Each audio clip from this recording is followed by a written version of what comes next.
there wasn't a lot of hope around in people's lives. Life was difficult.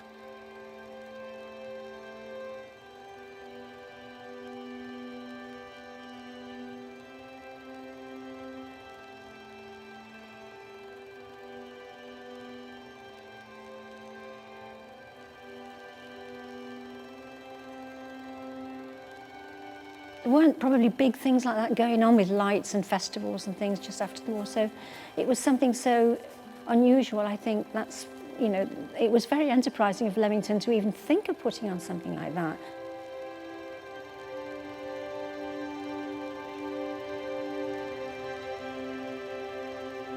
We were just out of the dark days of the Second World War, and things were improving all the while, but this was just spectacular.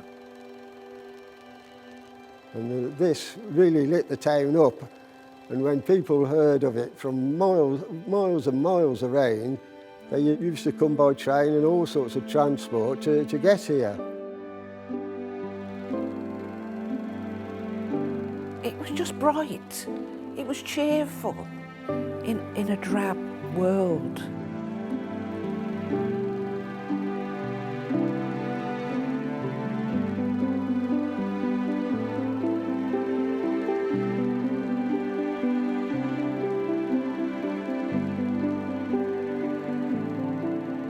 I was only 3 at the time, so it would have been a big adventure going out.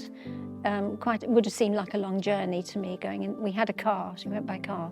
I just remember it just seemed like a very magical experience. Just remember the people, the lights, the characters that I saw, which were the nursery rhyme characters, all come to life. So it was a really amazing thing for a small child to see.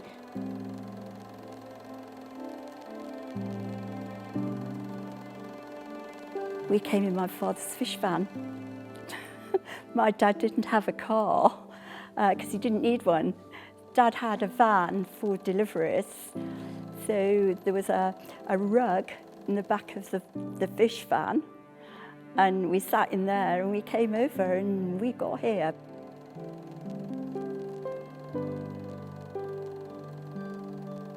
Coaches used to come from all over the country and be parked up along Newbold Terrace both sides, up the Parade, down Bar Street, Door Place. And my dad would write not only to me, but he would write to the family back in Ireland, telling them all about the Jefferson Gardens and what went on there. And so, of course, when they came over to stay for a while, then they would go and see the lights, you know. We lived in the Punjab. It was a little village called Gorkli Than Singh. When I was 2.5, my father left. He was going to go to England. My father had already lost an uncle that had gone to Panama when the Panama Canal was being dug. Because of that, the family weren't really happy that Dad was going to go to England.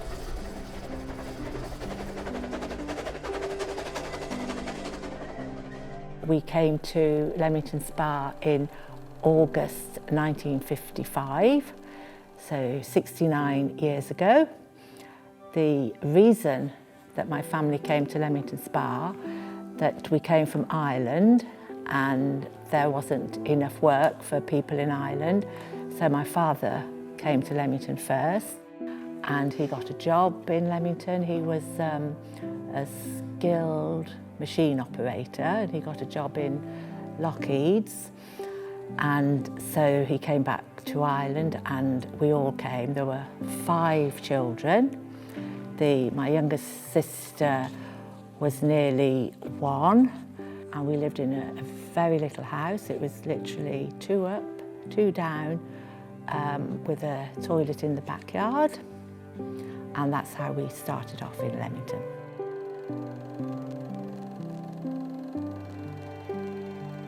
My dad earned £7 a week to keep a family of 4 on.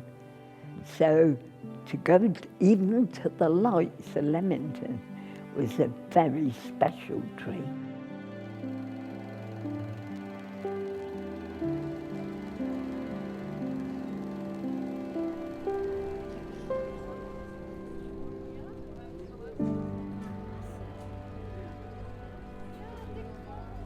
I was seemed quite adept at getting into places and doing things with at very little or no cost. At this point here, down by the Mill Gardens, there was a turnstile, which was, during the day you could put a penny in to get into the garden, gain access, or from the inside you could come out by pulling a lever.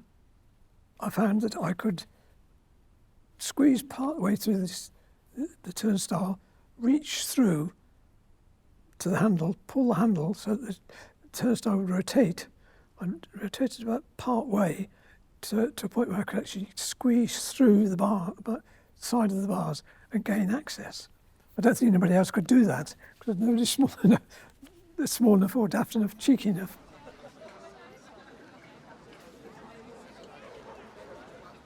And it was a great big event in the town that we'd say to everybody we would know, and we'd meet people that we knew there.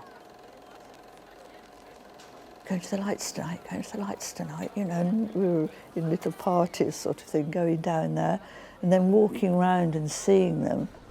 Hordes of people, crowds of people, you were in a great crowd of people coming around, yeah.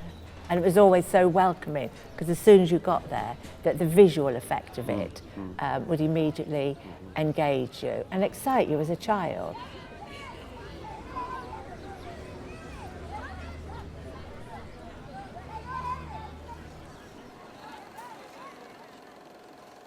Well, that picture there was taken at the side of the pavilion. My father and my uncle are amongst two of the people there. They both worked for the local council, they were seconded to do maintenance work or whatever. All the pieces, like the set pieces of equipment, that was all if it was a model of something, and then it all had to be connected inside, sort of thing. So I think that was all done. I think they had to just sort of connect it up, or put all the individual bulbs in, like a string of lights, where it's all the different bulbs, you know. It wasn't just a string of lights there is now, and if one goes out, they all went out, you know. So they were there in the evening, and then there all day repairing what was wrong the night before.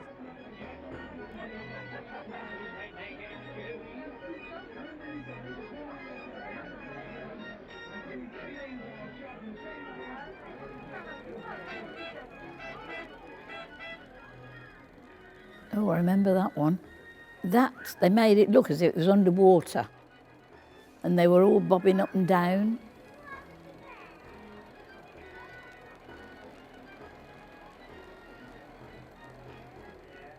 The parrot used to rock and used to talk. See, all these things, it was like stage equipment. It was like a scaffolding. They were all sort of put up, which held them up in their place. There was like a little platform thing in the middle of the lake with a little bridge across, so dignitaries or anyone that used to come in to switch the lights on that particular night, they pressed a button, but it was just a wire that went down into the desk, because a big maroon was sent off, a bit like a very enormous firework with a great big thud bang.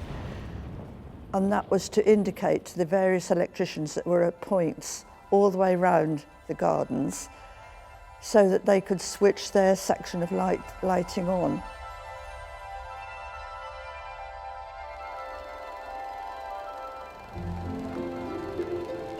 I was in awe of everything. No matter where you turned, they weren't just plain yellow or white lights. There were various colours of the rainbow: red, orange, yellow, green, blue, indigo, violet. You name it. They were shone into the leaves of the trees and down to the ground. And you got things like Alice in Wonderland being illustrated. Snow White and the Seven Dwarfs, all the Disney characters were all of the time. They were all there, because don't forget, Disneyland at this point hadn't been built even. This was very revolutionary, Leamington, with the Lights of Leamington, And it was a marvel that everybody wanted to come, and they couldn't believe it when they did see it. It was such a fantastic success. Our parents took us to the lights every year, and I've got very vivid memories of going there. And it was like a magical wonderland when we entered.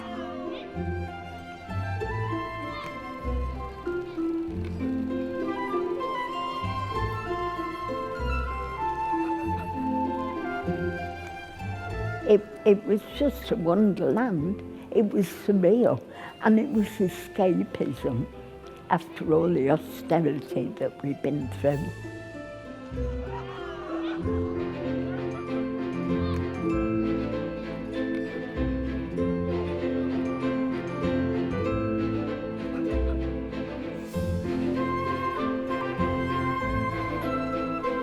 Something completely different that they would not have ever seen before.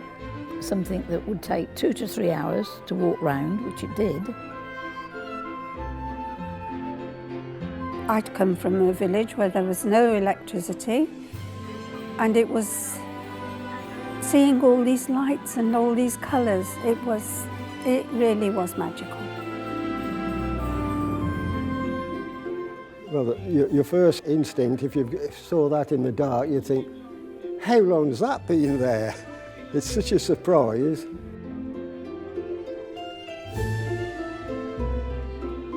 Where you went, you were amazed by, oh, look at that, look at that, look at that.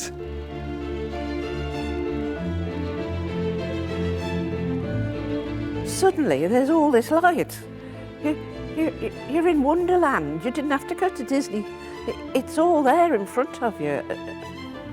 It was a real sort of treat.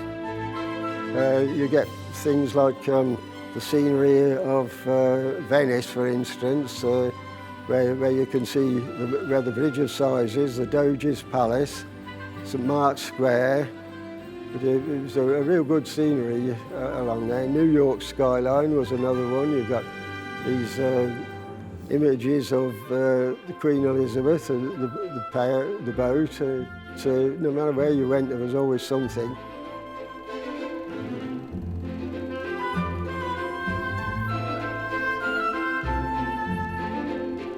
I think it was just the colour.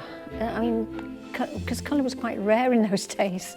I think the colour and the spectacle.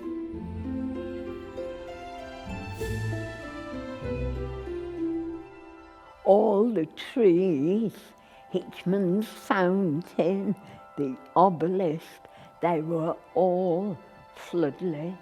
The colours were amazing.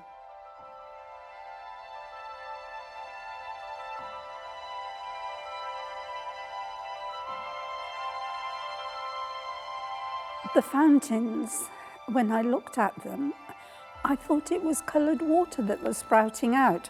Of course, since I've learnt that it was the light that gave the water the different colours. And they were like 2 crowns. They would go, say, from red to blue. You hadn't seen anything like that. Well, my father had his own camera, so it was a bit of a hobby of his. So on this trip to Leamington, he obviously brought his camera and he took these photographs of the nursery rhyme characters and me standing in front of them. What I particularly remember is the old woman who lived in the shoe, and I remember Snow White and the 7 Dwarfs. But they were, what was wonderful about them is they were animated. Especially these lights, like a little row of rabbits really hopping through the shrubbery. It was like that light went on, that one went off, and then that one came on, and then that one came on.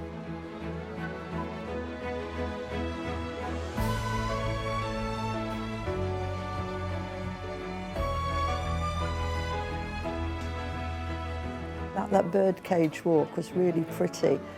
That was all down like the side of the Newbold Terrace, right up to the Jefferson Memorial.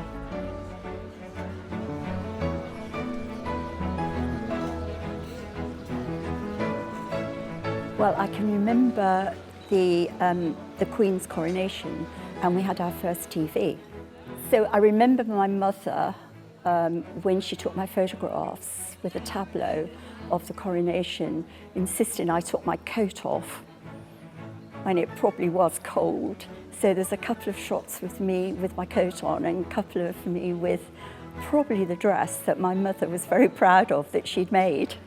The clock seemed very interesting. You know, a clock made all of plants and flowers, and it really worked and gave the time. You know, that was good.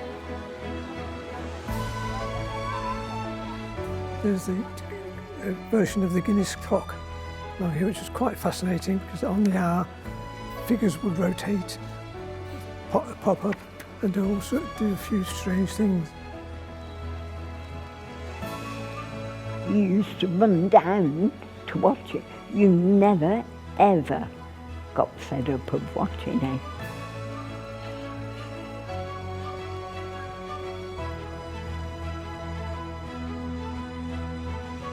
And I remember the Jefferson Memorial being lit up. That was lit up, yes. Yeah, I'm not quite sure how, but I can remember that being lit up. And did you shout into it?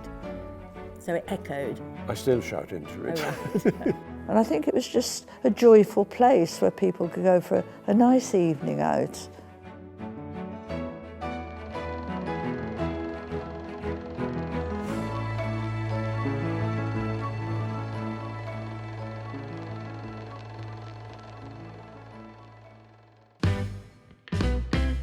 So in the 50s, it was all teddy boys, beehive hairdos, dresses with net underskirts, so that when you drived, you spun around, and of course you could see the suspenders. I used to make full skirts with big petticoats underneath, which was, in those days, Alma Cogan, a person called Alma Cogan was a singer. So I made my dresses like hers. But we used to starch our petticoats, which were nets, in sugar and water to make them stiff. And my mother used to say, "You've been at that sugar again, Wendy. It's no wonder we've never got any." All the girls wore flat ballet shoes to start with, a bit like in Greece, and the skirts, I reckon they all nicked the mother's sugar on the choir. I guess from my point of view, thinking about is that teenagers were invented. And I was a teenager, in the first batch, shall we say.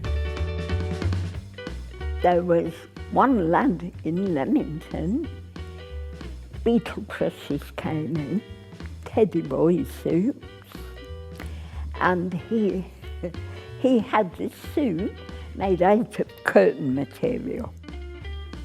But the teddy boys used to go up the town, brush it. Oh, they thought they were the bees. At that time, rock and roll was coming into being. Oh, rock and roll, it was a revolution. It's a very famous revolution locally, because when they showed it at one of the cinemas, there were 8 in the aisles, dancing in the aisles, and everybody was up. They couldn't sit in the seats. It gets into your soul after the music that we've put up with for years as young people. This beat music just got into your soul, and you just couldn't help move something, arm and a leg or anything. There used to be a massive marquee where the clock tower is, and we used to dance, believe it or not, in shoes like this. My goodness me, I'd need crutches now. I couldn't even walk in them, let alone dancing.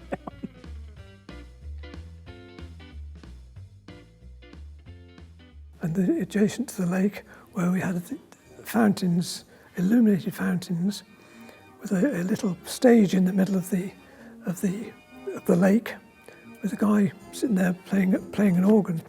I understand that it was Jeff Goff, one of our local musicians, who had an orchestra at some stage. He used to play some of the local dance halls.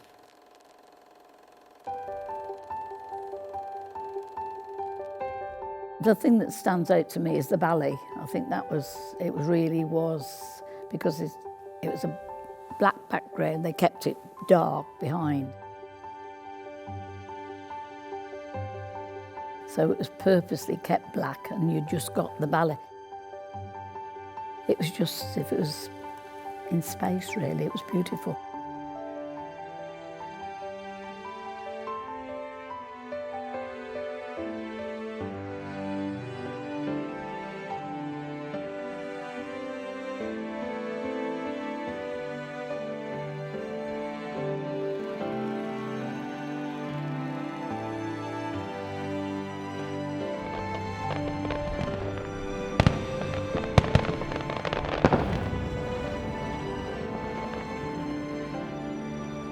I think this bit is right, that at the end of the evening that there would be a firework display, you know, lit up. Oh yes, I remember that too. That was the grand finale at the end. But I don't think we stayed for those. But if I stood on my front doorstep, because we were so near to it, I could see them.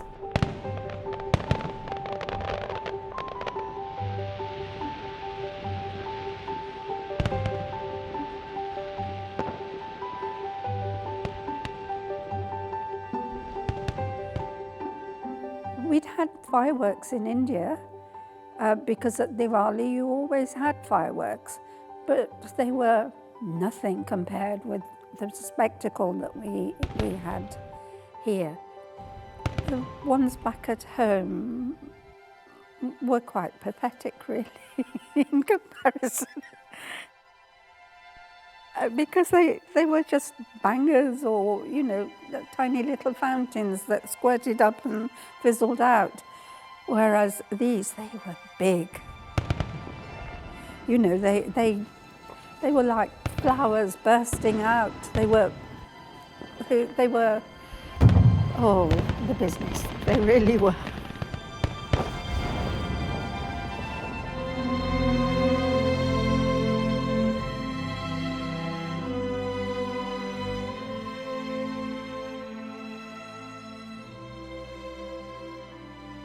There were two newspapers, the Courier and the Morning News at that time that we used to have. And there was a lot of commotion, that people were complaining it was too noisy and it was disturbing them, and the fireworks particularly going off, and how the town was overcome by visitors and they didn't want the lights anymore.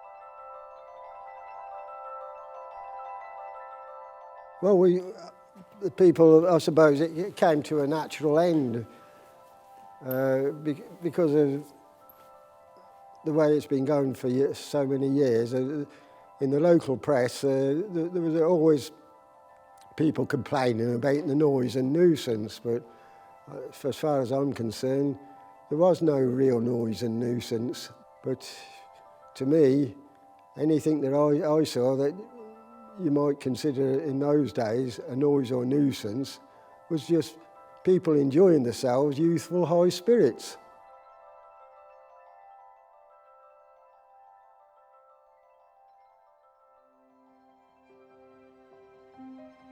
It spoke of optimism, and it spoke of development, and it spoke of imagination.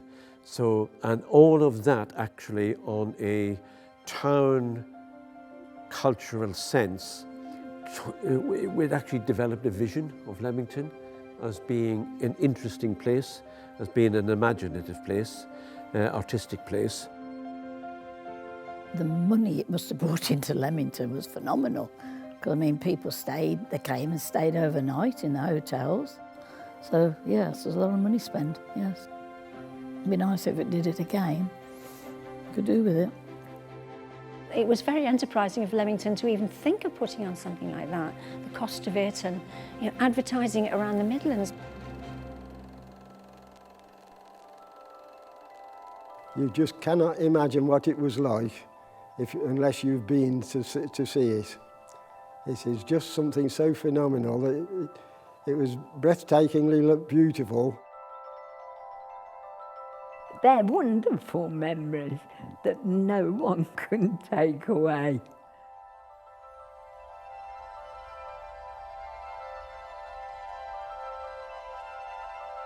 Magical. Magical is the one word that comes to mind all the time. Enlightening. Yes. But everybody was in a good mood, you know, it was a happy place. Yeah, happy place. I can remember just being in total awe of it, that anybody could produce something that was so marvellous. Yeah, even thinking about them makes me happy.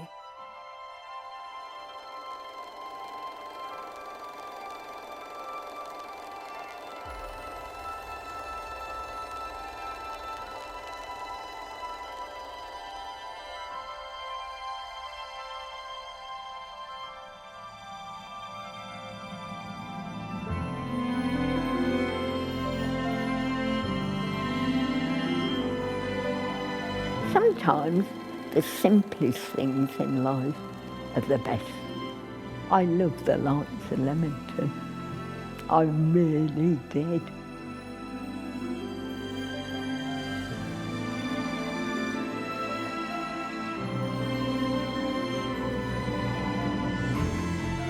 What do you think, sir, about the fact there aren't any lights this year? Well, it's a big disappointment to a lot of the people from around such places as Birmingham, the black country around there, because there used to be quite a lot of those people come here, you know. And it certainly must have brought business to the town. Mr. Bryan, you're a publican here in Leamington.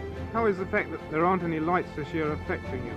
Well, I'm rather pleased about the whole situation myself, that the lights have been stopped, because I found that the wrong type of people were coming into the town, causing a lot of nuisance. Most of them came loaded with beer in the coaches, and they just simply put in an hour's appearance just to have a sing-song in the pubs. Are you worried because there aren't any lights in Leamington this year? Yes, definitely. Because I think it's brought trade to the town. I think it's brought business to town. I think definitely we should have lights. Well, I think it's rather disgraceful, the rates and taxes there is in Leamington, and nothing to entertain the people. And Royal Leamington Spa everywhere you go is advertised, London, Birmingham and everywhere, and yet I don't see what they're advertising for. There's nothing to advertise. What about you, Mel? Well, as I already said, there was all these little country villages. They came round, gave them an evening out, and a pleasant evening. There was the old age pensioners used to come from different little country villages for an evening here. Well, it certainly has made a big difference, not keeping them going, and I think they should come back again.